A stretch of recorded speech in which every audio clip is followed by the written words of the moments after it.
Now, Saudi Arabia has set out rules that could put to death ordinary people for their comments on social networking websites. Based on the new regulations, the so-called internet rumor mongers who cause social confusion will face penalties ranging from house arrest and imprisonment to lashes and execution. It is not yet clear what kind of posts on Facebook and Twitter will be punishable by death. There are already laws and departments to monitor and censor mass media in the country. The Arab Kingdom has been under fire for its terrible rights records. Activists slammed the new rules as another heavy-handed attempt to suppress social and political dissent. Let's speak to Saeed Shahabi. He's a political analyst and he joins us via Skype from London. Many thanks for joining us here on Press TV, Mr. Shahabi. Now, isn't it a bit extreme to execute people who put their views and opinions on social media networking sites?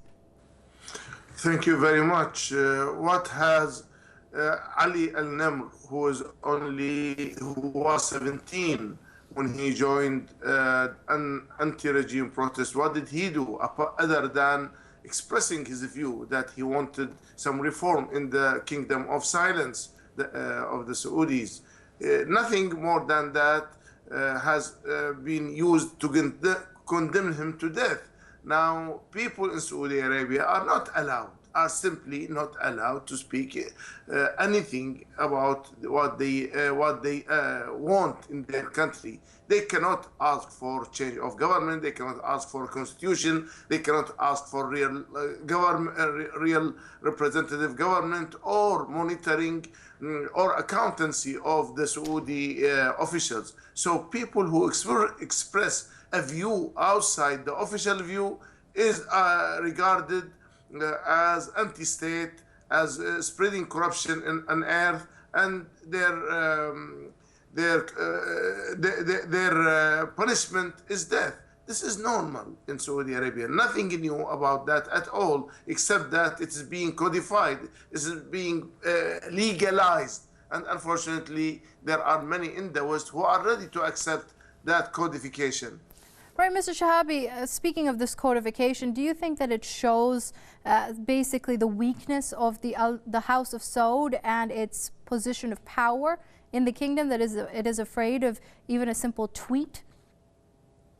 These regimes have no social power, no popular power, no legitimacy, like that of Bahrain also. Last week, Ibrahim,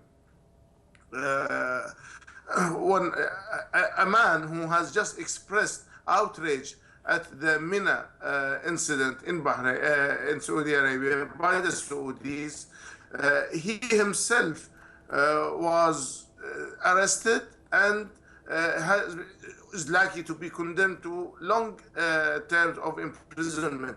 These regimes of the Saudis, of the Al Khalifa, of other sheikdoms in the Gulf have no popular support. They feel weak. They feel any accusation, any criticism as amounting to a popular uprising to them. So this is a popular uprising against their dictatorship. So they cannot tolerate any dissent, any criticism from anyone. This is why they control the ulama, the scholars, the TV, the newspapers, the media, and they spend lavishly on the media in order to ensure that nobody criticizes them. So now they are only codifying it, making it legal to kill people, to execute people for anti-regime